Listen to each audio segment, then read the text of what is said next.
Queridos irmãos, quero convidar a todos a pegarem suas Bíblias neste momento. Nós vamos hoje ministrar uma palavra que Deus tem colocado no meu coração. Mais do que uma palavra, quero ser honesto com vocês, Deus tem colocado uma preocupação no meu coração. Uma preocupação que já há algum tempo, imagine vocês que nós servimos ao Senhor já há bastantes anos, né? Muitos anos. Só nesse ministério nós estamos aí na casa de 24 anos, servindo ao Senhor, ensinando, falando a palavra. Mas o que nos pesa e o que nos preocupa é o fato de que, a despeito de tudo que temos ganho até hoje de entendimento, o fato é que, se nós falharmos no objetivo central da nossa fé, e se nós falharmos no objetivo principal de sermos um ministério,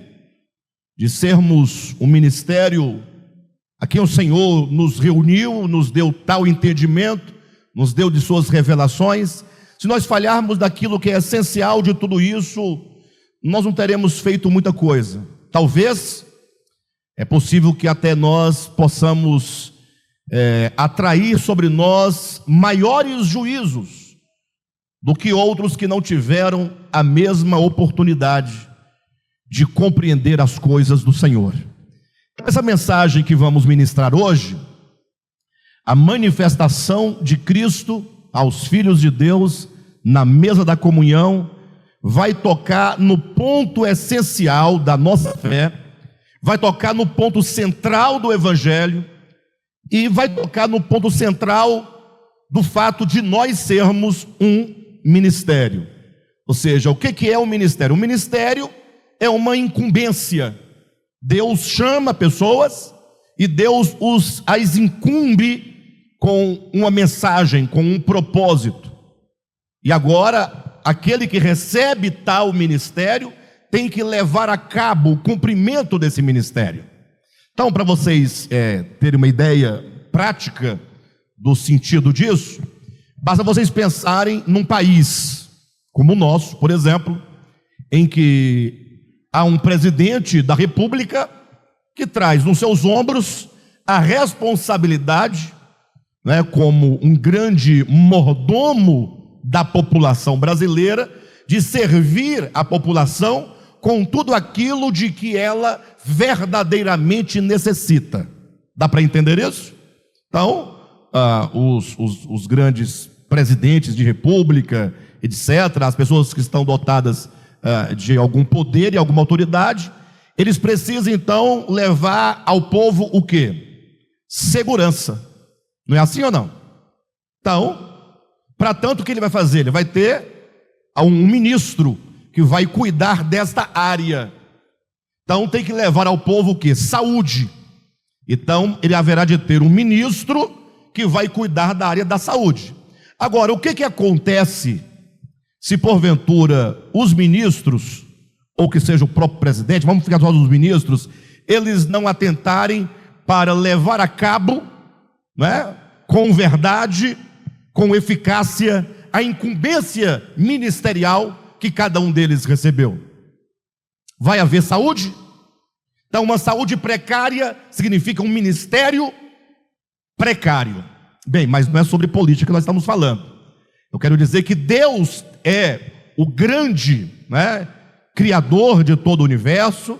Ele é o grande arquiteto do universo. O nosso Deus é aquele que tem um propósito a realizar e a cumprir em relação a toda a sua criação e em relação ao homem, em relação a você especificamente. E como é que Deus então leva a cabo esse grande projeto que ele possui? Ora, ao longo da história, ele levanta ministros, ele levanta homens, mulheres com uma incumbência. Deus, ele chama, ele capacita, ele entrega, né, todas as ferramentas necessárias para que aquele ministro e aquele ministério leve a cabo aquele propósito que Deus quer que aconteça com o seu povo.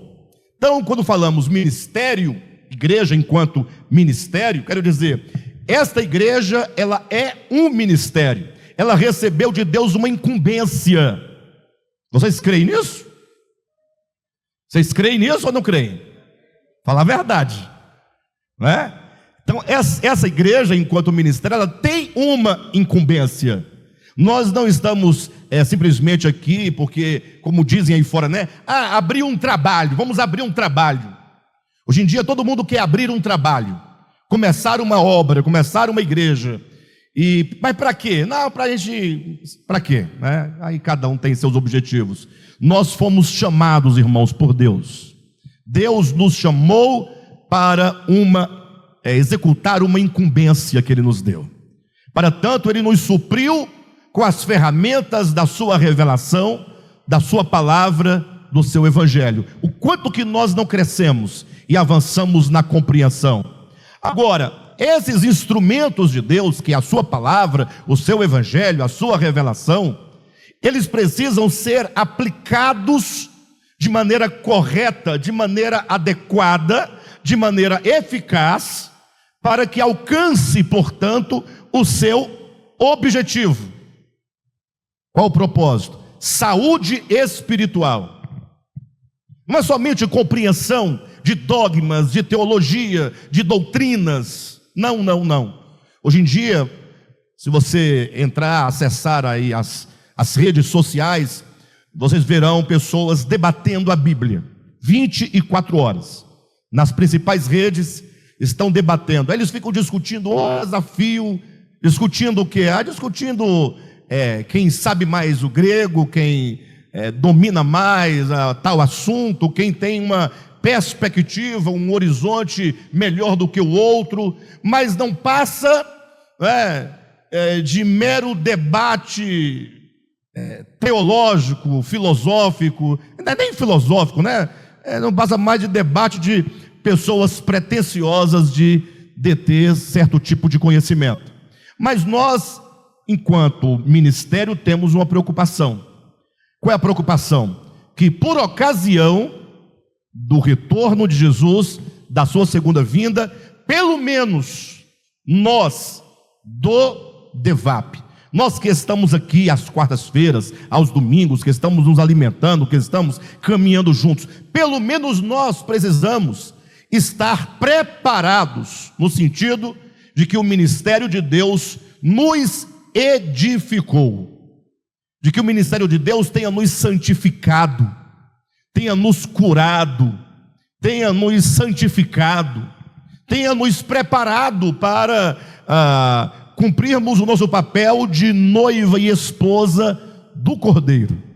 Então nós temos essa preocupação de termos um avanço qualitativo da qualidade da nossa vida cristã, qualidade de vida espiritual. Por isso que quando nós falamos aqui a manifestação de Cristo aos filhos de Deus na mesa da comunhão, temos aqui pelo menos 3 grandes proposições. A primeira, a manifestação de Cristo. Há uma necessidade de que Cristo se manifeste. Ele quer se manifestar. Agora diz, a manifestação de Cristo a quem? A quem? Aos filhos de Deus. O que parece, num primeiro momento, uma certa contradição, porque me parece que é pensamento comum de que se são filhos de Deus, logo Cristo já se revelou a eles, Cristo já se manifestou a eles. Mas não, nós dizemos a manifestação de Cristo aos filhos de Deus. E essa manifestação de Cristo aos filhos de Deus se dá na mesa da comunhão. Então são 3 coisas que nos precisam estar muito claras. Agora, a pergunta que eu faço é, a primeira pergunta: você se entende como um filho de Deus? Então essa é a primeira exigência para você me acompanhar nessa mensagem. Se você se diz no coração, puxa, eu sou um filho de Deus. Maravilha. Logo então, Cristo precisa se manifestar a você. Veremos isso hoje na Escritura. A grande questão é: se sou filho de Deus, será que eu já tive tal experiência? Você tem que perguntar para você mesmo: Cristo já se manifestou a mim ou não?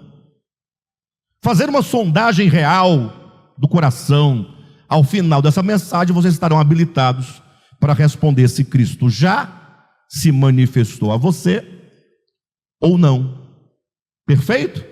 Na mesa da comunhão. Agora, o fato é que talvez alguém diga assim: Alexandre, puxa, é difícil essas suas mensagens, porque puxa, você prega assim de um jeito que parece que nós cristãos não temos experiência com Deus.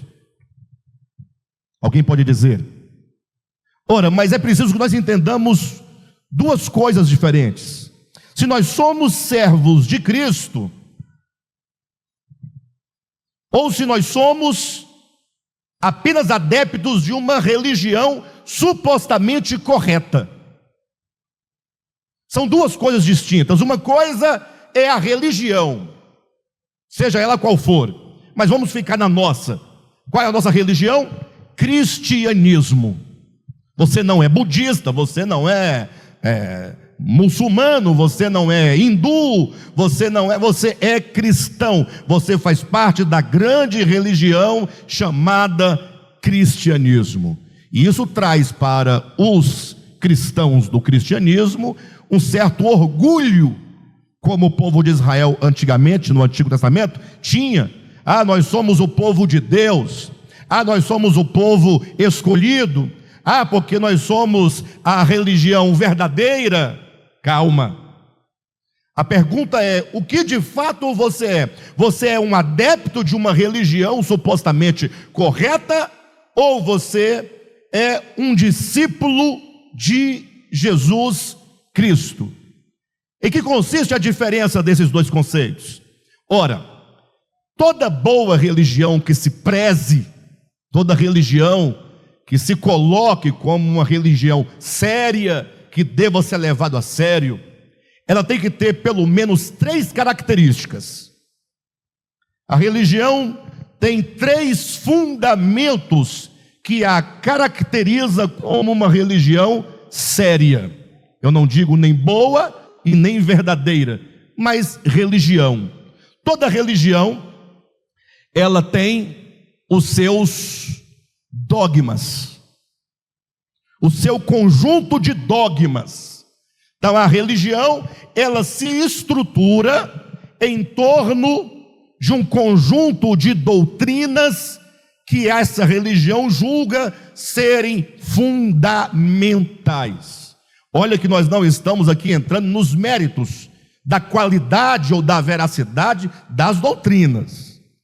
Quero apenas dizer que toda e qualquer religião, para que ela se estruture enquanto tal, ela tem, primeiramente, o conjunto de dogmas.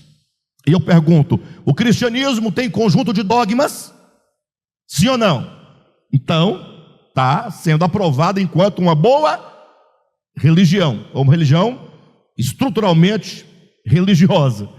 Agora, a religião não tem somente o conjunto de dogmas, ela também traz consigo os seus ritos. Toda religião tem ritos. Ritos de iniciação na fé, que no caso do cristianismo é o quê? É o batismo. Ritos de comunhão, de participação, de unidade. No caso do cristianismo, o partir do pão. Sim ou não? São ritos. Ritos de matrimônio, casamento de igreja, não tem? Ritos de ordenação de líderes, ritos disso e daquilo outro, ritos de santificação, ritos de oração, ritos de jejum, ritos diversos. Então, o cristianismo tem os seus ritos. Poxa, então, o cristianismo tem os seus dogmas e o cristianismo tem os seus ritos. Agora, por último, toda religião tem também como estrutura a sua ética ou a sua moral, aquilo que a religião julga ser certo ou errado. Então, as religiões trazem consigo o seu manual de conduta, manual de conduta. Pode beber álcool ou não pode beber álcool, pode comer esse tipo de alimento ou não comer esse tipo de alimento, pode vestir esse tipo de roupa ou não pode vestir esse tipo de roupa, ouvir esse tipo de música ou não, frequentar este lugar ou não, pode usar barba ou não, e assim sucessivamente. E o cristianismo tem então o seu código de conduta, de moral? Bem, então o cristianismo se encaixa muito bem dentro do que pode ser chamado de uma religião. Tem os seus dogmas, tem os seus ritos e tem o seu código de conduta, ético, moral. Agora, o que eu quero chamar a atenção de vocês é para o fato de que Jesus, o que ele afinal realizou, o que ele fez e o que ele solicitou quando esteve aqui na terra. Jesus, ele montou porventura uma organização religiosa que tivesse o seu corpo de doutrina? Olha a pergunta, hein? Jesus Cristo, homem, Cristo se faz carne, como é que ele viveu sobre a terra? Ele andava de cidade em cidade, de lugar em lugar, falando o quê? Falando acerca do Pai, do coração do Pai, da vontade eterna do Pai, do reino do Pai, levando as pessoas a desenvolverem relacionamentos sadios, na base do amor, da fraternidade, do perdão, na base da misericórdia. E então, por 3 anos, o Senhor esteve falando acerca dos cidadãos do reino de Deus, falando acerca do reino de Deus, e ao cabo, o que ele fez?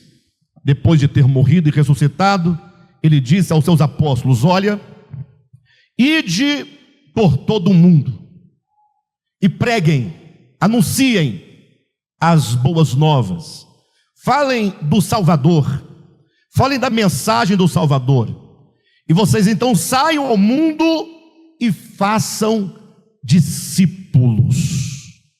Estas são as palavras de Jesus: fazei discípulos de todas as nações, batizando-as em o nome do Pai, e do Filho e do Espírito Santo, ensinando-lhes a guardar todas as coisas.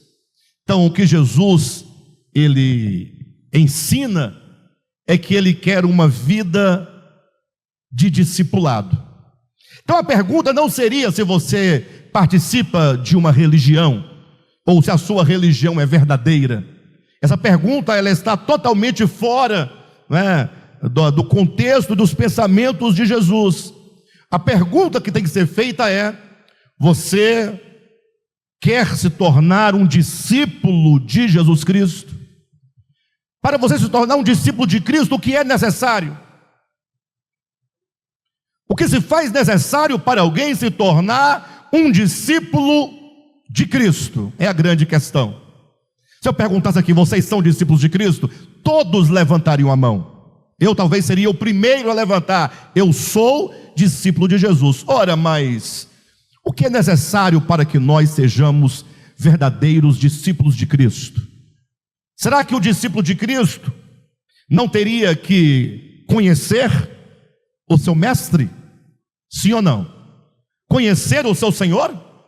Afinal, o discípulo não é aquele que anda com o seu mestre, que aprende do mestre. O discípulo não é aquele que aprende de outro. Hoje em dia tem muito na igreja a questão: o fulano é discípulo do Beltrano, o Beltrano é discípulo do Cicrano. Não tem isso? Nós temos que rejeitar tudo isso e dizer: eu preciso me tornar um discípulo de Jesus. E se eu sou discípulo de Jesus, eu preciso de conhecê-lo. Ele precisa se mostrar a mim, se manifestar a mim. E ele precisa ser aquele que me ensina, aquele que me conduz, aquele que me dirige, aquele que me corrige, é com ele que eu tenho que desenvolver relacionamentos profundos para ter garantido que eu sou um discípulo de Cristo e que estou, portanto, me tornando um discípulo do Senhor. Então, dito isso e compreendido isso, se é desejo do seu coração se tornar um discípulo de Cristo, vamos começar então a compreender alguns problemas que nós trazemos conosco. Problemas tradicionais, problemas que nos foram passados no início da nossa fé como sendo solução. Problemas que nos foram passados como sendo um caminho. Problemas que nos foram apresentados, né, como sendo uma solução, como sendo um caminho, como sendo o ideal, mas que com o tempo nós percebemos que se tornou uma grande armadilha para todos nós.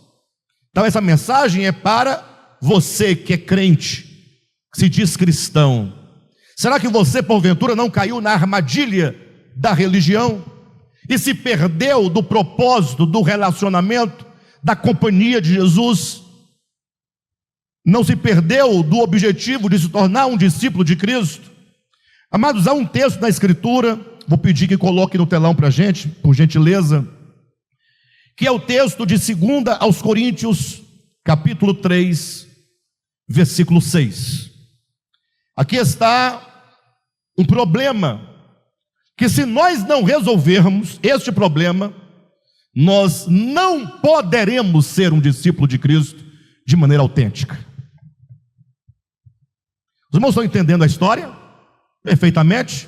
Estão interessados em descobrir qual é a grande armadilha contra aqueles que desejam ser um discípulo autêntico de Cristo? Temos aí 2 Coríntios capítulo 3, versículo 6.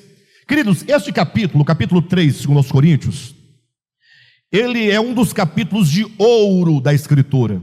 A Bíblia tem muitos capítulos chamados capítulos de ouro. Por exemplo, João 14, 15, 16, 17 são capítulos de ouro, não é? 2 Coríntios 3 é um capítulo de ouro. 1 Coríntios capítulo 15 é um capítulo de ouro. O que nós chamamos de capítulo de ouro? Por exemplo, Mateus capítulo 5, capítulo 6, capítulo 7 são capítulos de ouro. Ou seja, são capítulos que concentram em si uma forte dose de verdade, de saber, de entendimento acerca do cerne da verdade. Então, a Bíblia tem muitas coisas, muitos textos, mas somente alguns concentram toda a potência da verdade em si, para nos ensinar e nos levar a experimentar aquelas verdades. Não é que a Escritura tem a parte boa, a parte ruim, não. É que são capítulos que, sem eles, nós não poderíamos compreender a própria Escritura no seu todo. E o capítulo 3 é um capítulo que fala sobre ministérios. Ministérios. Em suma, o apóstolo Paulo estaria dizendo assim, basicamente: na história humana, há pelo menos na história, né, da revelação de Deus para o homem sobre a terra, há pelo menos 2 ministérios. Atentem para isso.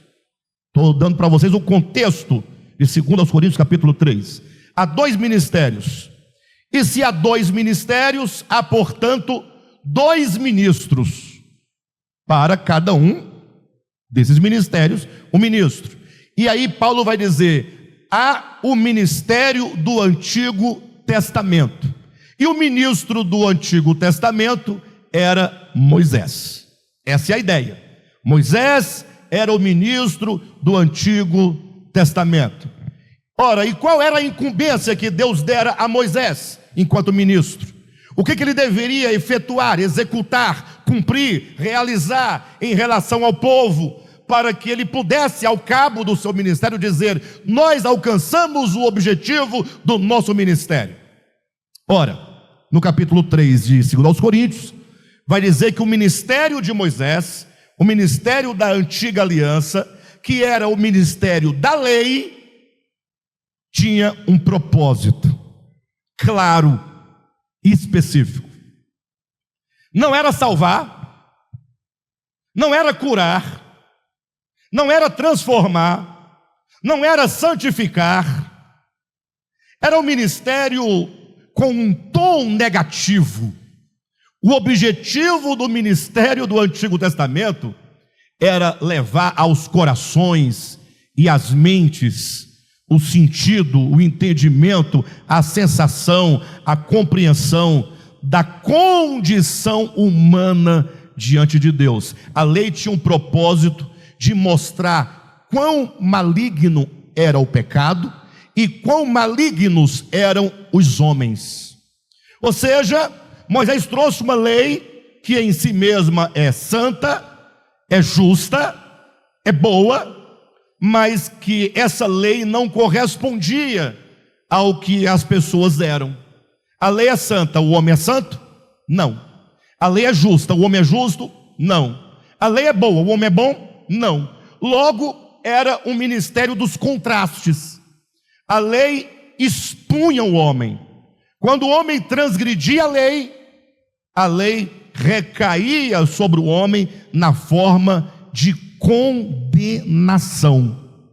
Por isso vai ser dito em 2 Coríntios 3 que o ministério de Moisés, o ministério da lei, era o ministério da condenação e da morte.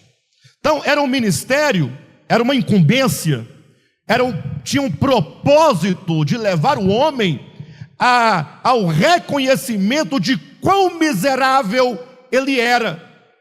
Depois vocês podem ler com calma Romanos capítulo 7, quando Paulo coloca o homem nessa relação com o ministério da lei, com o ministério de Moisés, com o ministério da condenação e da morte. E aí Paulo vai dizendo que esse homem tentava cumprir com os mandamentos santos, puros e bons, com os mandamentos espirituais, só que esse homem não alcançava o objetivo. Aí ele dizia: e quando eu tento fazer o bem, eu descubro que em mim existe uma lei chamada lei do pecado e da morte, que me faz prisioneiro do pecado. Então capítulo 7 acontece como círculos, como um loop, né? Que o homem vai tentando e aí ele cai, ele tenta chegar próximo de Deus e ele cai, até que ele chega no auge do desespero e exclama: miserável homem que sou, quem me livrará do corpo dessa morte? Então o ministério primeiro do Antigo Testamento, que é de Moisés era o ministro, que era o ministério da condenação e da morte. Se fosse como hoje tivesse os ministérios lá, né? Um exemplo, aí teria um ministério, um grande palácio de Moisés, estaria escrito assim: não tem o ministério da educação, não tem o da cultura, de Moisés estaria escrito ministério da condenação e da morte. Mas qual é o objetivo? Quem é o ministro aqui? Moisés é o ministro. Qual a sua incumbência? Levar os homens a perceberem que são todos pecadores e são todos, portanto, condenados, e são todos, portanto, miseráveis, são todos impotentes, são todos incapazes de agradar a Deus. Esse é o ministério do Antigo Testamento, ministério da lei. Agora, como esse ministério ele se mostrou às pessoas? Qual era a identificação que esses homens da época tinham com esse ministério? Capítulo 3, de 2 aos Coríntios, versículo 6. Coloca no versículo 5, só para a gente poder pegar o contexto. Isso aí é Paulo dizendo, o apóstolo Paulo, ele diz: não que por nós mesmos, nós quem? Nós os apóstolos. Preste atenção nisso. Nós os apóstolos, não que por nós mesmos sejamos capazes de pensar alguma coisa como se partisse de nós. Então ele começa dizendo assim: olha, não é que nós nos achamos, agora é ministro de Deus, Paulo é ministro de Deus. Não, calma, não é por aí. Ele é apenas um instrumento de Deus. Os apóstolos eram apenas instrumentos de Deus para levar a cabo aquilo que Deus realiza e que Deus vai realizar, que Deus quer realizar. Não que por nós mesmos sejamos capazes de pensar alguma coisa como se partisse de nós. Pelo contrário, a nossa suficiência vem de quem? De Deus. Então já começa com um espírito diferente do ministério de Moisés, porque o ministério da lei, ele diga: faça, você se esforce, cumpra, realize, seja, efetue. Você tem que ser para a lei o melhor. Você não pode transgredir um mandamento e cumprir outros, não. Você tem que cumprir toda a lei. É uma exigência absoluta. Aí começa dizendo, no caso agora o segundo ministério, os apóstolos dizendo, Paulo dizendo dele e dos demais apóstolos: a nossa suficiência vem de quem? Vem de Deus. Segue. O qual Deus nos habilitou para sermos ministros de uma nova aliança, de um novo ministério, de um novo testamento. É Deus quem habilita esses homens dons a serem ministros de uma nova aliança. Aí ele começa a explicar, atenção, não da letra, não é da letra, mas é de quê? Do Espírito. Por quê? Porque a letra mata, mas o Espírito vivifica. Alguém pode estar perguntando: sim, mas onde é que está o problema que pode ter se tornado para nós uma armadilha? É porque são poucos os cristãos que até hoje perceberam a diferença entre o primeiro ministério da antiga aliança, do Antigo Testamento, do Novo Testamento, do novo ministério da nova aliança. A maioria dos cristãos são confusos. Eles transitam de um ministério para outro como se fosse uma coisa só. Ou seja, eles não fazem distinção do que é Antigo Testamento nem Novo Testamento. Eles fazem uma salada, eles fazem uma mistura. E aqueles que dentre o povo mais sabem, mais compreendem, eles ainda deixam a parte do Antigo, mas trazem consigo ainda um pouco do Antigo Testamento. O que eles fazem? Eles fazem o que Jesus disse que não se poderia fazer: não se põe remendo de tecido novo numa veste velha. A veste velha não pode ser remendada com um tecido novo. A veste velha está saturada. Você tem que ter uma veste nova. Não pode misturar o velho com o novo. Se você misturar o velho com o novo, o que diz a Bíblia? O tecido velho vai se romper e ficará maior ainda a rotura. Jesus disse: não se pode colocar vinho novo em odre velho. O vinho novo se coloca em odres novos. Vinho velho se coloca em odres velhos. Porque senão o vinho fermenta, rompe o odre e perde-se o odre e perde-se o vinho. Então a maioria dos cristãos estão ainda confusos, ou não sabem essa diferença. Mas aí surge um grupo de pessoas que falam: ah, eu estou entendendo. E é aqui onde nós nos encontramos. E aqui pode ser a grande armadilha contra nós. Quando a gente fala assim: olha, quando diz que nós somos ministros de uma nova aliança, não da letra, mas do Espírito, porque a letra mata e o Espírito vivifica, entende-se a partir daí que o Antigo Testamento, o ministério de Moisés, o ministério de Lá, passou. Aí vocês falam: nós não temos nenhuma relação com o Antigo Testamento, por isso nós não guardamos o sábado, por isso não estamos debaixo da obrigatoriedade do dízimo, por isso não praticamos as festas de Israel, por isso não chamamos essa plataforma de altar, por isso nós entendemos que Deus não habita em casas feitas por mãos humanas, por isso nós não temos aqui um homem que é um sacerdote sobre o povo, porque o sumo sacerdote é Cristo Jesus, e se há sacerdote, todos nós somos um reino de sacerdotes. Nós entendemos isso.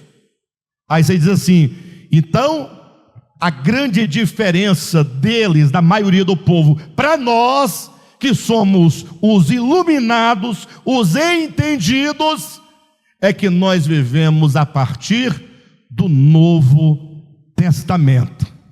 Não ao Antigo Testamento, sim ao Novo Testamento. Amém? E aí começa o problema, porque nós vamos entender que o Novo Testamento são os 27 livros da Bíblia Sagrada. Aí você fica, deixa eu olhar aqui sobre o Antigo Testamento. Era assim, não é mais. Aí você fala, agora vamos olhar no Novo Testamento, como é que é no Novo Testamento?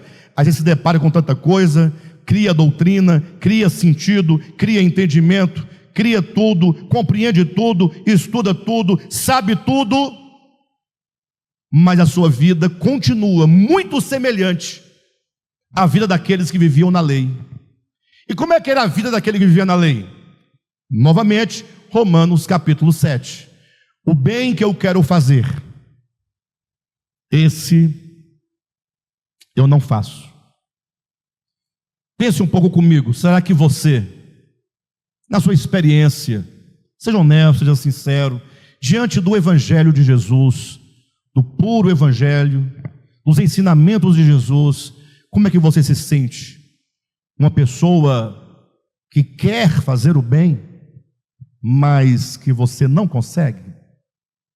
Você sabe, você quer, você é sincero, você é verdadeiro, você não é um crente, não, você é servo de Deus, está tudo certo com você, você até ama Jesus, deseja pela sua vinda, você até se esforça, mas você percebe que você não consegue caminhar na verdade.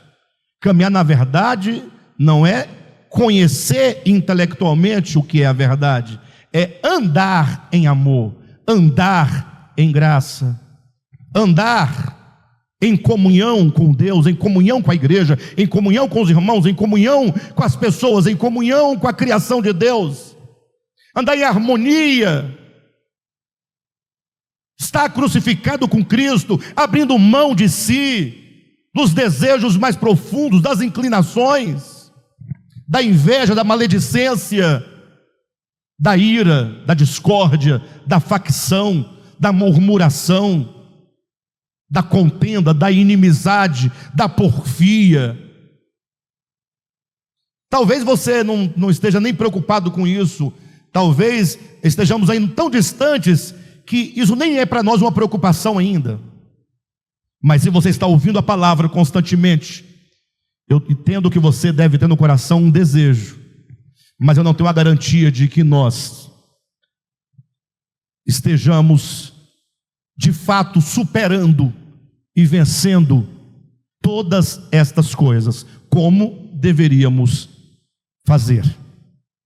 Talvez ainda estejamos como o homem de Romanos 7, o bem que eu quero fazer, esse eu não faço, e o mal que eu não quero fazer, esse eu faço. E qual é a nossa desculpa ou a nossa justificativa? É porque o querer o bem está em mim, não porém o efetuá-lo. É porque eu vejo que o pecado habita em mim.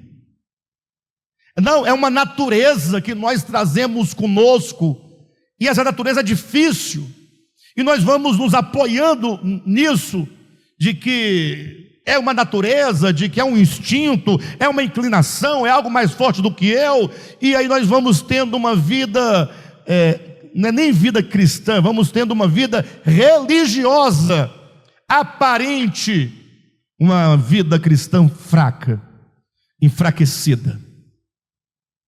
Sabe por quê?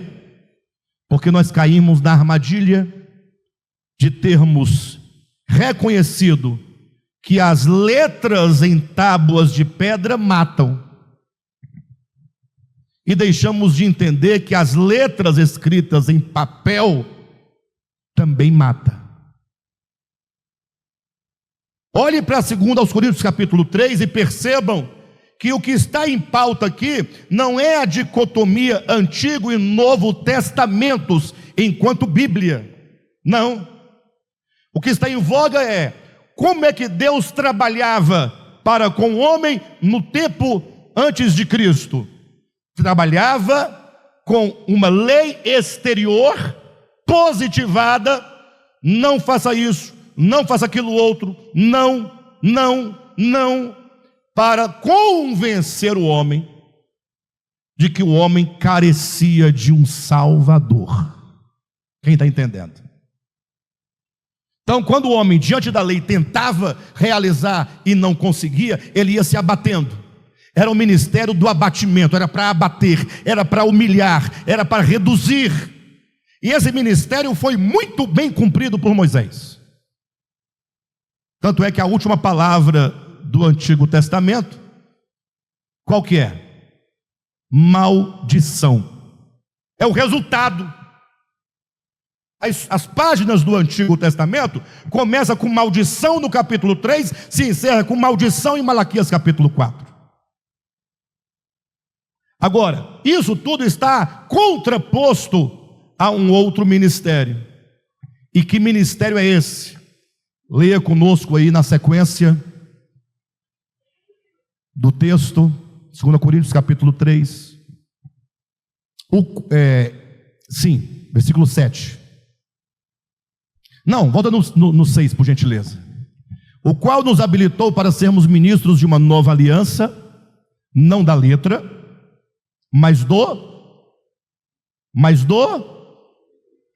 então o que está sendo contraposto é a lei escrita em tábuas de pedra. Para nós está claro o que passou, sim ou não? Mas o que nos é proposto agora é o ministério do Espírito. Não é o ministério de Mateus, de Marcos, de Lucas, de João, de Atos, de Romanos, de Coríntios, Gálatas, Efésios. Não. É o ministério do Espírito. É o período da história em que agora Deus vai trabalhar dentro do espírito humano. É dentro de você que as coisas vão acontecer. Ou seja, haverá de ter uma vida de relacionamento com Deus. Não é sem razão que em João capítulo 14, Jesus, na transição ali das alianças, na transição dos ministérios, ele diz no capítulo 14 assim: olha, não se turbe o vosso coração. Os discípulos estavam perturbados, conturbados, desesperados. Ele disse: se vocês creem em Deus, então creiam também em mim. Creiam em mim, creiam nas minhas palavras. Olha qual é a proposta de Jesus: na casa do meu Pai há muitas moradas. Se não houvesse tais moradas, eu não haveria dito para vocês: eu vou preparar-vos um lugar. Aí nós temos que parar de ler a Bíblia como se lê jornal e começar a ler meditando, refletindo e orando. Qual é a proposta de Jesus? Ele diz: olha, vocês não precisam ficar com os corações perturbados, conturbados. Na casa do meu Pai, primeiro lugar. Segundo, há muitas moradas. Terceiro, vou preparar-vos lugar. Qual que é a ideia do Evangelho? A ideia de uma casa, a ideia de um lar, a ideia de uma habitação. Queridos, o que há de mais aconchegante, maravilhoso do que um lar? Você pode viajar para o melhor lugar do mundo, mas chega uma hora que você tem que voltar para casa. E a sua casa, por mais simples que seja, ela é tão boa. Quando você deita no seu sofá, deita na sua cama, quando você toma banho no seu banheiro, é a sua casa. E na casa é onde estão as pessoas que você mais ama, e as pessoas que mais amam você. Na casa é o lugar onde nós mantemos relacionamento em amor. É na casa onde nós nos conhecemos verdadeiramente. É na casa onde nós somos disciplinados, onde nós somos ajudados, onde nós choramos, onde nós sorrimos, onde nós somos transformados. É numa casa. Então o Evangelho diz: olha, a proposta é, na casa do meu Pai, o Pai eterno tem uma casa. E essa casa tem muitas moradas. O que me parece que essa proposta é para aqueles que estão longe de casa. Então o Evangelho fala: eu vou levar você de volta para casa. Eu vou preparar um lugar para você na casa do Pai. O Evangelho quer nos levar para casa, para nos tornar, nos fazer filhos em posição, para que possamos ser filhos dentro de um lar com relacionamento. O Evangelho não quer nos dar uma religião com templos feitos por mãos humanas, por mais belos que sejam. O Evangelho não nos quer dar um conjunto de dogmas. O Evangelho não quer nos dar uma Bíblia, por incrível que pareça. Até porque você também nem gosta da Bíblia. Não lê Bíblia. Bíblia é uma coisa que você compra para levar para casa, deixar lá, levar para a igreja e aí esquecer aqui. 3 meses depois alguém fala: essa Bíblia é sua? É minha. Aí você leva para casa. Ou na melhor das alternativas, Bíblia é para você deixar dentro do carro e o sol ficar batendo e as folhas ficar assim, ó, se virando. Pô, olha para a sua Bíblia para ver como é que ela está aí. Ou para levar debaixo do braço, ou para deixar aberta no Salmo 91, pura bobagem.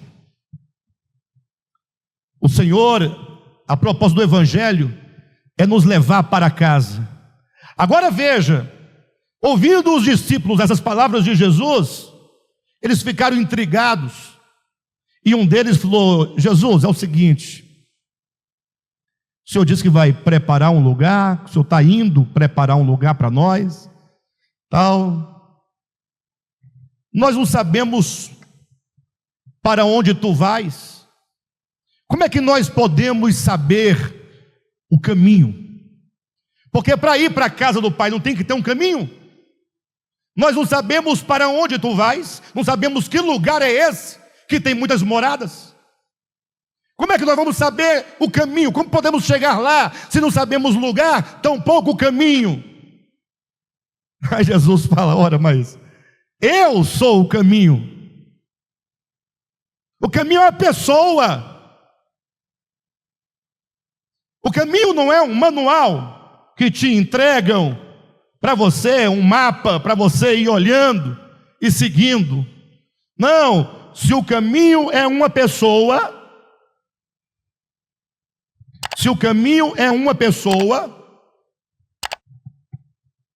vem aqui, Carlos, vem cá. Vem cá. Sobe aqui. O Carlos é o caminho. O Carlos é o caminho. Pra vocês entenderem, fica aí. E aí. Não, vira para mim. Isso. O Carlos é o caminho. Perfeito? O Catolé, o Rogério ali, é o lugar. E eu sou quem? Eu sou o peregrino que tenho que, por meio do caminho, ir ao lugar. Sim ou não? Lugar, ou melhor, caminho, como é que eu chego lá?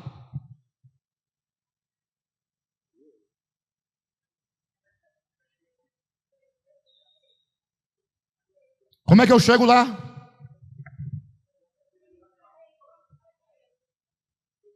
Para ser Jesus não serve. Volta lá. Até aí. Caminho. Como é que eu chego lá no Pai?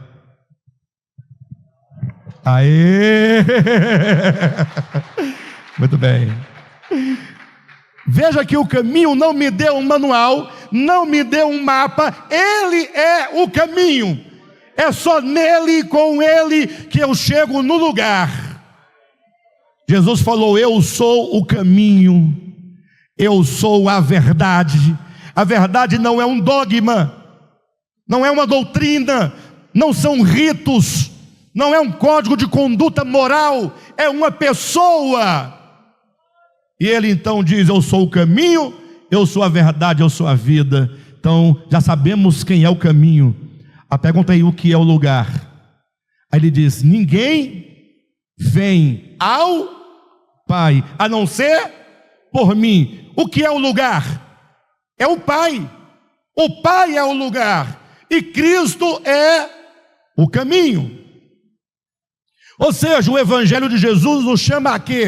Nos chama a uma vida de comunhão, de relacionamento, de andar com Jesus. A grande armadilha na qual nós caímos foi que nós trocamos as tábuas de pedra por um conjunto de regras e de conduta e de ritos escritos nas páginas do Novo Testamento. Alguém fala: então, para que serve o Novo Testamento enquanto Bíblia? Ora, para você ler, para você compreender. E para que mais? Só para isso? Vou dar um exemplo prático. Ninguém vai sair daqui sem entender hoje. Você quer fazer um bolo bem gostoso? Não tem um bolo vermelho assim? Como é o nome? Red Velvet. Mas é isso. Red Velvet. É isso aí, ó. Você quer fazer um bolo desse? Quem quer fazer um bolo desse? Você tem que saber como fazer. Você vai precisar de quê? De uma receita. Aí você vai e compra um livro de receitas, e lá está a receita do bolo Red Velvet. É isso? É mais ou menos isso. Aí você lê. Aí você começa a decorar 3 ovos, 3 medidas de farinha, 1 colher de tal, manteiga. Aí você decora tudo, sabe falar a receita, sabe explicar a receita, sabe o nome de quem inventou a receita, sabe o ano que foi inventada aquela receita, sabe de qual cultura culinária faz parte daquela receita. E daí? Você tem que sair do ministério da letra e ir para o ministério do Espírito. Você tem que agora pegar os ingredientes, misturar os ingredientes. Você tem que fazer o bolo e tem que comer o bolo.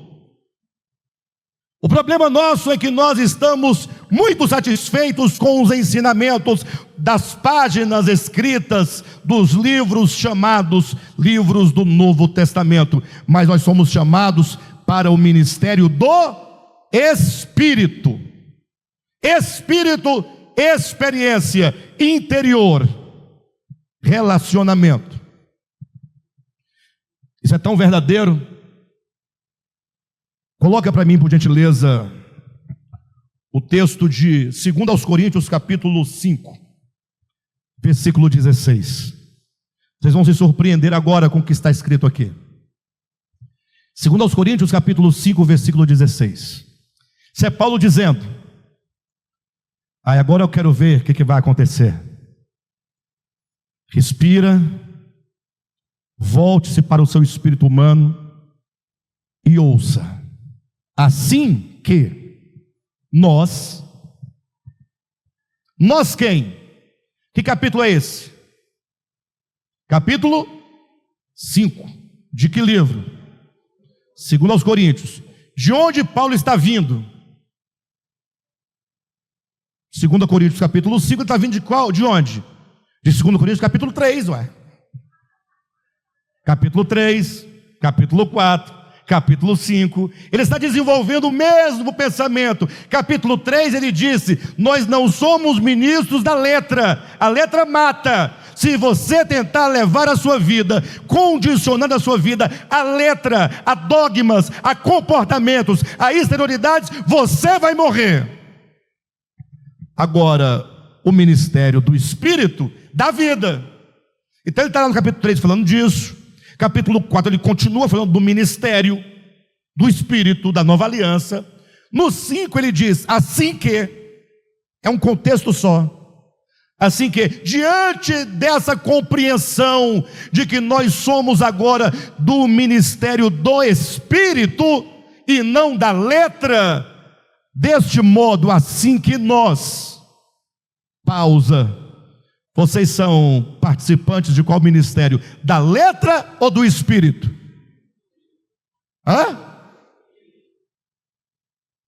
Bem, pelo menos a partir de hoje nós vamos querer ficar no Espírito.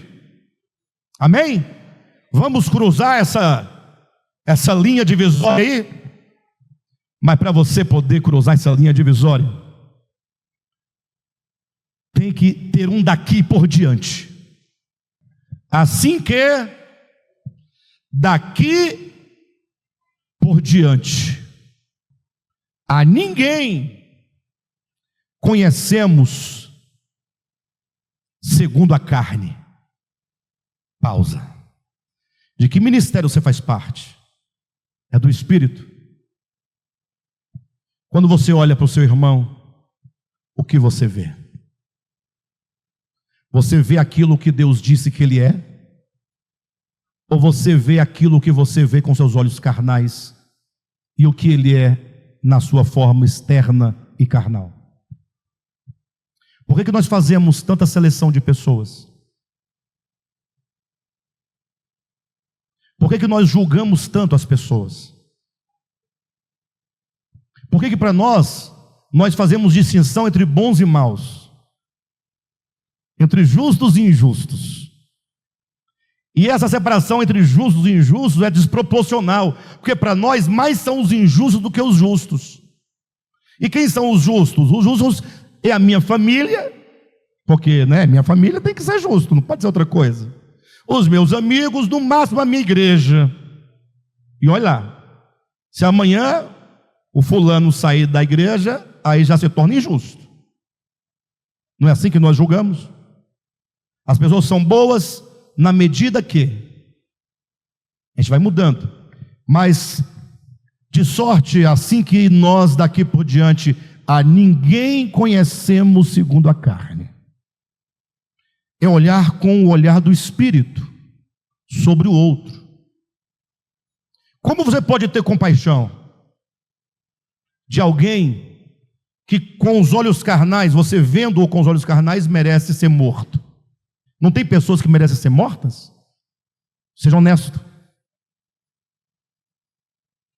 Quando você olha aquela pessoa, vagabundo, bandido, ladrão, estuprador, pedófilo, desgraçado, a gente quer que a desgraça morra. Faz mal para nós, sim ou não? Seja honesto. Eu estou sendo exagerado para vocês entenderem, mas não precisa chegar nesse nível não. Basta alguém pegar R$50 com você e não pagar. Acabou tudo, acaba. O ser humano não existe mais. Ele vale R$50. Aí vem Jesus, e como é que Jesus olha para a desgraça do pecador? É porque Jesus olha com os olhos do Espírito. Nós olhamos com os olhos da carne. Aí nós temos que criar as estratificações. Aqui é o lugar dos gays, dos católicos, ali é o lugar dos umbandistas, ali é o lugar do tal, e o nosso lugar é no céu, da boca da onça. Assim que daqui por diante a ninguém conhecemos segundo a carne. E se antes conhecemos Cristo segundo a carne, já agora não mais o conhecemos deste modo. Danou-se. Só tem duas maneiras de você conhecer a Cristo: segundo a carne ou segundo o Espírito. O que é conhecer a Cristo segundo a carne? Vamos lá, me ajudem aí. Onde foi que ele nasceu? Segundo a carne. Onde foi? Entendi. Belém. Belém do Pará, não? Da Judéia. Belém da Judéia. Há quantos anos ele nasceu? 2000 anos, aproximadamente. Filho de quem? De Maria. E o pai bastardo? José. Tinha irmãos? Diz que tinha, uns falam que é primo, tá, mas tudo bem. Pô, mas tinha primo, pelo menos tinha primo, tinha. Não vamos entrar no debate. Aí, nada sabemos dele, desde que ele retornou do Egito.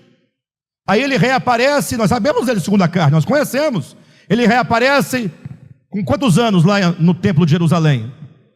12 anos ele reaparece. Depois ele desaparece completamente, ele só reaparece com 30 anos. Ele reaparece aonde? Às margens do Jordão. Quem o batiza? O que desce sobre ele? O Espírito, em forma corpórea, como de pomba, desce sobre ele. De lá ele vai para onde? Ele vai para o deserto. Fica quantos dias sendo tentado no deserto? Olha como vocês conhecem a Cristo segundo a carne. Conhece? Do deserto ele sai e vai para onde? Cafarnaum. Ele entra na sinagoga. O que ele faz? Ele pega o livro do profeta o quê? Isaías. Se põe na tribuna e diz para todos aqueles judeus: o Espírito do Senhor está sobre mim, pelo que me ungiu para. Aí vai falando o que ele vai fazer. O que acontece? O povo fica irado com ele, expulsa da sinagoga e vai empurrando ele para um precipício, para empurrá-lo de lá, não é isso? Daí ele sai, e aí ele vai para onde? Para o monte das bem-aventuranças. Aí ele fala as bem-aventuranças. Aí eu posso falar tudo agora. Aí ele é preso, aí ele é crucificado, aí ele é ressurreto, e aí ele volta ao Pai, à vista de quantas pessoas? 500 pessoas. Nós conhecemos segundo a carne toda a sua história, sabemos tudo dele, podíamos falar as parábolas dele, tudo dele, mas o texto bíblico diz, Paulo vai dizendo: e se antes conhecemos a Cristo segundo a carne, já agora não o conhecemos deste modo. Ou seja, você vai ter que conhecer o Cristo Espírito, porque a aliança da qual nós participamos e o ministério é o ministério de quê? Vocês cansaram já? Eu estou me encaminhando para concluir, mas vocês têm que me acompanhar. O nosso ministério é da letra ou do Espírito? Pergunta: você conhece a Cristo segundo a carne? Pergunta: você conhece a Cristo segundo o Espírito? Não responda. Como assim, Alexandre? Me fala mais um pouco sobre isso. João Evangelho, capítulo 14, versículo 21. Presta atenção que nós estamos chegando agora no ponto fundamental. É aqui onde a coisa acontece. Viu, pessoal? É aqui onde o milagre acontece aqui. Até agora nós compreendemos. Vamos agora mergulhar. Jesus fala assim, olha, se voltem para o Espírito, irmãos. Não podemos ler a Escritura como quem lê a letra. Temos que tentar tocar o Espírito da palavra. Aquele que tem os meus mandamentos. A palavra mandamentos, no Novo Testamento, sobretudo na linguagem de João, é o mesmo que a minha palavra. As palavras de Jesus. Lembram-se das palavras de Jesus? Nós temos dito aqui: leiam os evangelhos, comprem uma Bíblia com as letras, cuja fala de Jesus é em letras vermelhas, para você ler só as palavras dele. Já falamos isso aqui, não já? Aquele que tem os meus mandamentos, aquele que tem as minhas palavras e as guarda. Ah, meus irmãos, vocês não estão entendendo. Vocês não estão entendendo. Nós precisamos dar uma guinada, sairmos da base da religião com seus dogmas, seus ritos e o seu código de conduta e passarmos para uma vida cristã que é relacionamento. Aquele que tem os meus mandamentos e os guarda. Os mandamentos, eles são concretos, palpáveis, tangíveis. Onde eu compro os mandamentos? Tem um lugar onde eu compro os mandamentos para guardar na minha casa? Os mandamentos são abstratos. Os mandamentos, a palavra de Deus não está para o nosso espírito, nossa mente, nosso entendimento, sim ou não? Então, se as palavras de Cristo são espírito nesse sentido, que não é matéria, logo, onde eu devo guardar a palavra de Deus? É no coração, é no espírito, é dentro de mim. Eu tenho que me alimentar dessas palavras e guardar essas palavras. Por que guardar? Porque são palavras de vida, palavras que transformam, palavras que nos nutrem, palavras que nos forjam. Não pode ser como a semente que cai à beira do caminho e os pássaros comem. Não podemos sair daqui e essas palavras irem embora e acabou tudo. E próximo domingo a gente volta para ver o que tem para falar mais, para depois a gente tornar a abandoná-las. Não. Aquele que tem os meus mandamentos e os guarda. Então vocês percebem que aqui já tem uma condição? Já dá um tom de condição. Ou aquele que tem os meus mandamentos e os guarda. Você tem que ter as palavras de Cristo, e você precisa guardar as palavras de Cristo. E o que vai acontecer com você, se você tem as palavras de Cristo e você guarda as palavras de Cristo? Esse é o que me ama. Nada a ver com a religião. Porque a religião diz que nós amamos a Deus.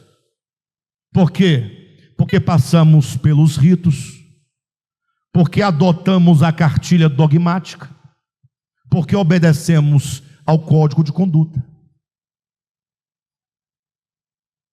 Mas Jesus está dizendo, não tem nada a ver.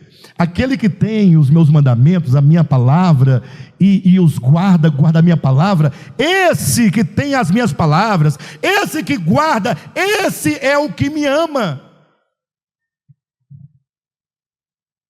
Já faz toda a diferença perguntar agora quem ama Jesus, porque mudou o paradigma, mudou o modelo. Você não pode responder que ama a Jesus se você não tem suas palavras, ou se as tendo não as guarda. E o que é guardar? O que é guardar? Sabe quando alguém muito importante na sua vida, que você ama de fato, que tem um vínculo com você muito forte, muito profundo, e um dia essa pessoa que você ama muito, que te ama muito, e uma pessoa com quem você tem um vínculo muito forte, pessoa de importância na sua vida, ela te fala umas palavras tão fortes, e aquilo te impacta de tal maneira, e você agora carrega consigo aquelas palavras sempre. Já aconteceu com vocês isso? Não tem problema, se não aconteceu, não tem problema. Mas muitos já devem ter passado por isso. Puxa, eu trago aquelas palavras até hoje, que minha mãe falava, que meu pai falava, que meu avô falava, tal, algo que te impactou, algo que entrou em você, algo que ficou em você, e que você não se esquece jamais. Então aquele que tem os meus mandamentos e os guarda, esse é o que me ama. E o que vai acontecer com esse que ama? E ama não é porque diz que ama, mas ama porque quem ama tem suas palavras e guarda suas palavras. Quem não tem as palavras, ou tendo não as guarda, não ama. Porque amar Jesus não é acordar com sentimento, eu amo Jesus. Não é fazer hinos e ficar cantando 9, 10, 15 minutos, Jesus eu te amo, Jesus tu é ali. Para de bobagem, não vale nada. Jesus está cansado desse tipo de coisa. Aquele que tem os meus mandamentos e os guarda, esse é o que me ama. E aquele que me ama será amado pelo meu Pai. Irmãos, entendam, alguém vai dizer, mas Deus não ama todo mundo? Deus não ama indistintamente se é bom, se é justo? Sim, o amor do Pai, enquanto Criador de todas as coisas, ele é completamente incondicional. Eu amo também todos vocês. Vocês concordam que existe um amor diferente entre mim e a Jane, que é um amor de relacionamento, de querer a presença, de querer estar junto, de querer estar junto e mais junto, e é diferente do amor que eu sinto por vocês todos? Então, existe um tipo de amor chamado o amor eletivo, o amor de uma família, um amor diferenciado, um amor relacional, um amor que vincula em um só corpo, em uma só família. Por isso diz: aquele que me ama será amado pelo meu Pai, e eu também o amarei. E o que vai acontecer? O que vai acontecer se você ter as palavras de Jesus? E se você guardar as palavras de Jesus, o que vai acontecer? Você será amado por Deus, você será amado por Jesus. E se você guarda as palavras de Jesus no seu coração, Jesus há de se manifestar a você. Ele vai se manifestar a você. Eu pergunto, Jesus já se manifestou para você?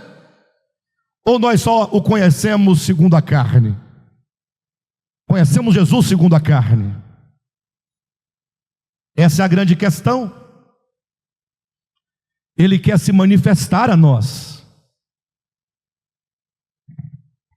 Meu desejo, meu sonho seria que todos nós saíssemos daqui esta manhã com pelo menos um desejo: o desejo de que o Senhor se manifeste a nós.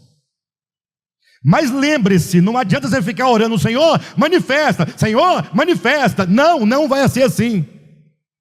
A manifestação dele a você será o resultado de você receber as palavras dele e as guardar no seu coração. Estou acabando, me ajudem aí. Jesus ficou 3 anos com os seus discípulos aqui na terra. O que vocês acham? 3 anos, Jesus, o Cristo, se fez carne, homem, lá em Galileia, Jerusalém, Samaria. 3 anos. Estava com ele Pedro, Tiago, João, Tomé, Bartolomeu, o Tiago maior, o Tiago menor, Judas Iscariotes, Judas, Simão, Mateus. 12. Também estava Maria, mãe de Jesus, Maria Madalena, Susana, várias mulheres foram formando ali em torno de Jesus um grupo de discípulos. Andava com ele o dia todo, dormia com ele, acordava com ele, entrava num barco com ele, viajava com ele, voltava com ele. 3 anos com ele. Havia um que ninguém fala dele, às vezes fala, mas ninguém se atenta que era um dos discípulos que estava com ele por 3 anos, acompanhando ele. Chamava-se Cleófas. Cleófas morava numa aldeia que era distante de Jerusalém 12 quilômetros. Então, de Jerusalém a 12 quilômetros, tinha uma aldeia chamada Emaús. Bem, E esse discípulo, com todos os demais discípulos, com Jesus 3 anos. Irmãos, isso é fantástico. Eu gostaria de ter estado os 3 anos com ele. O problema é que depois de andar 3 anos com Jesus, você bate assim a mão na mesa, olha para as pessoas, coitadas das pessoas, vocês não conheceram Jesus. Eu posso falar que eu o conheço porque eu estive com ele 3 anos, ouvindo dele a palavra diretamente. Eu vi o momento da transformação da água em vinho, eu vi o momento da multiplicação dos pães e peixes, eu vi a cura do cego de nascença, eu o vi crucificado, eu o vi até ele ser sepultado. Não é um privilégio? Vocês são meros mortais, não viram? Eu estive com ele 3 anos. Poderia um dos discípulos dizer assim, sim ou não? Sei até onde fica o lugar do seu sepultamento. Problema que passou um dia, passaram-se 2 dias, 3 dias, e aqueles discípulos todos que estiveram com ele 3 anos, foram caindo na real. Sabe? É assim mesmo, ele morreu. A gente pensava que ele ia redimir Israel. A gente pensava que ele iria salvar Israel, né? Plantar seu reino, trazer a paz, tantas esperanças, mas morreu. São 3 dias de sepultado.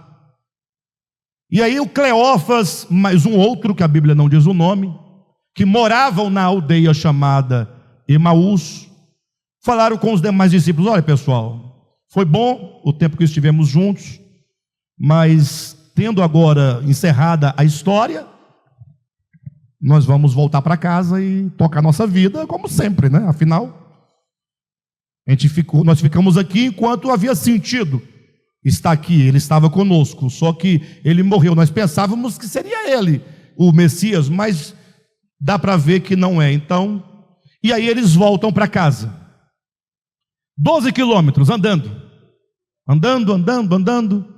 Não sei que hora eles saíram. O fato é que diz a Escritura que, estando eles a caminho, aproximou-se deles o próprio Jesus, ressuscitado.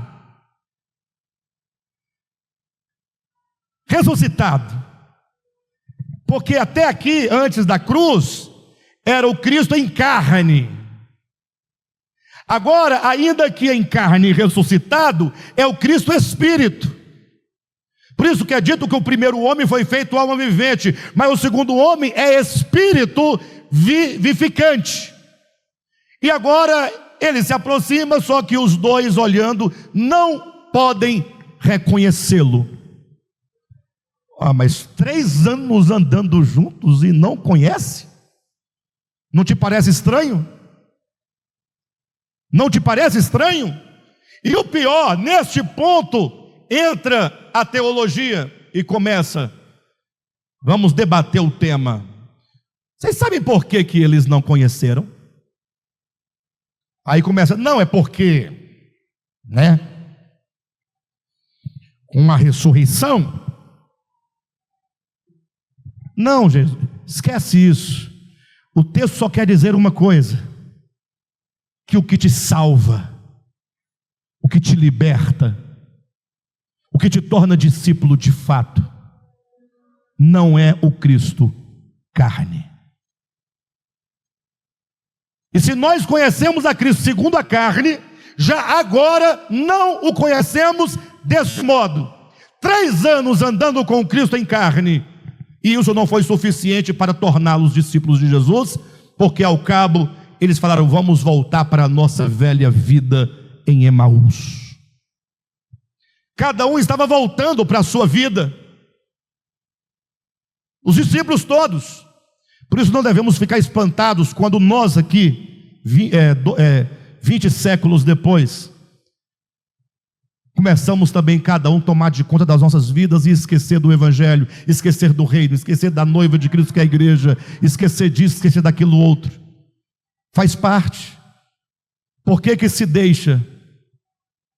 Não é porque não conheceu o Cristo segundo a carne. Porque segundo a carne não é suficiente para você, porque para você se torna só uma decepção. Assim como os discípulos ficaram decepcionados com o fato de que Cristo havia morrido. Quantos cristãos começaram com aquela vida tão viva e com o tempo foram desanimando e foram vendo que não era bem assim, agora ficaram decepcionados com tudo e com todo mundo. Eu vou voltar para Emaús. Eu vou viver minha vida em Emaús. Existe isso? Hein? Jesus se aproxima dos dois e eles iam conversando. Jesus pergunta para eles assim: o que preocupa vocês? O que vocês andam conversando à medida que vocês vão caminhando e preocupa tanto vocês? Que é isso que vos preocupa e de que ides tratando à medida que caminhais? E eles pararam entristecidos. Um, porém, chamado Cleopas. Eu falei Cleófas, né? É Cleopas, tá? Um deles, porém, chamado Cleopas, respondeu dizendo: és o único, porventura, que tendo estado em Jerusalém, ignoras as ocorrências desses últimos dias? Jesus, ele lhes perguntou: quais? E explicaram o que aconteceu a Jesus, o Nazareno, que era varão profeta, poderoso em obras e palavras diante de Deus e de todo o povo. E como os principais sacerdotes e as nossas autoridades o entregaram para ser condenado à morte e o crucificaram. Ora, nós esperávamos que fosse ele quem havia de redimir Israel, mas depois de tudo isto, já é este o terceiro dia desde que tais coisas sucederam. É verdade também que algumas mulheres das que conosco estavam nos surpreenderam, tendo ido de madrugada ao túmulo, e não achando o corpo de Jesus, voltaram dizendo terem tido uma visão de anjos, os quais afirmam que ele vive. De fato, alguns dos nossos foram ao sepulcro e verificaram a exatidão do que disseram as mulheres, mas não o viram. Então lhes disse Jesus: ó nécios e tardos de coração, para crer tudo o que os profetas disseram. Em outras palavras, vocês ouviram o que eles disseram, mas vocês não compreenderam. Vocês são tardios de coração. Vocês leem a letra pela letra, e quem lê a letra pela letra, ainda que sejam letras do Novo Testamento, são letras e não podem mudar a sua vida. Porventura não convinha que o Cristo padecesse e entrasse na sua glória? E começando por Moisés, discorrendo por todos os profetas, expunha-lhes o que a seu respeito constava em todas as Escrituras. Então Jesus começou a dizer: foi dito isso, e foi dito, Moisés disse, Davi disse, Jeremias disse, Daniel disse. E ele foi dizendo: quando se aproximavam da aldeia para onde iam, aproximaram-se da aldeia, os discípulos, os dois entrariam na aldeia. Jesus fez menção de passar adiante, como se ele fosse seguir adiante, e os dois iriam entrar na aldeia. Mas eles o constrangeram, dizendo: fica conosco, porque é tarde, e o dia já declina. Está anoitecendo, não é bom, não é seguro viajar à noite. Logo você sozinho, um viajante, nem é da nossa região, porque não sabe dos últimos acontecimentos, não é daqui. Então, fica essa noite conosco, vem para nossa casa, pousar em nossa casa. E aconteceu que, quando estavam à mesa, Jesus entrou à casa deles, sentou à mesa, estavam os dois, prepararam pães, talvez vinho, uma outra comida, não sei. Estavam à mesa, quando, tomando ele o pão, o abençoou, e tendo-o partido, lhes deu. Então, irmãos, é a mesa, é estando à mesa com ele, é na comunhão com ele, quando se parte o pão, no momento mais simples, mais singelo, mais de profunda intimidade, é que então se lhes abriram os olhos e o reconheceram. E o reconheceram. Este foi o momento em que Jesus se manifestou aos dois de seus discípulos. Ou seja, é o momento que agora os olhos do coração e os olhos do Espírito se abrem. O que é mais fantástico é quando diz: mas ele desapareceu da presença deles. Ué, mas qual é a graça? Desapareceu. Eu não posso prosseguir porque o horário já passei alguns minutos do meu tempo, mas só para vocês entenderem o que aconteceu em seguida. Eles ficaram tão entusiasmados. Agora, aquelas palavras lhes faziam tanto sentido, e eles conversavam agora entre si, dizendo: ora, porventura não nos ardia o coração quando ele nos explicava as Escrituras? E eles estavam agora tão estupefatos, tão incendiados, que aqueles dois que tinham dito para Jesus que não era aconselhável viajar de noite, saíram de casa de noite e voltaram para Jerusalém. O que leva alguém a sair da sua casa de noite e voltar para Jerusalém? Eles queriam apenas comunicar, proclamar aos demais irmãos que Jesus estava vivo e que Jesus se manifestara a eles. Quando se tem tal alegria no coração, tal revelação, nós não podemos simplesmente ficar parados. Nós queremos agora comunicar, nós queremos agora dividir, nós queremos agora compartilhar. E o mais interessante, eles voltaram, entraram na casa onde estavam os discípulos, e estava conversando com os discípulos, explicando o que havia acontecido com eles no caminho de Emaús para os discípulos. Eles voltaram, entraram na casa dos discípulos, e diz o texto, falavam ainda estas coisas. Eles falando: olha, Jesus apareceu no caminho, nós comemos com ele, nossos olhos foram abertos. Falavam ainda essas coisas quando Jesus apareceu no meio deles e lhes disse: a paz seja convosco.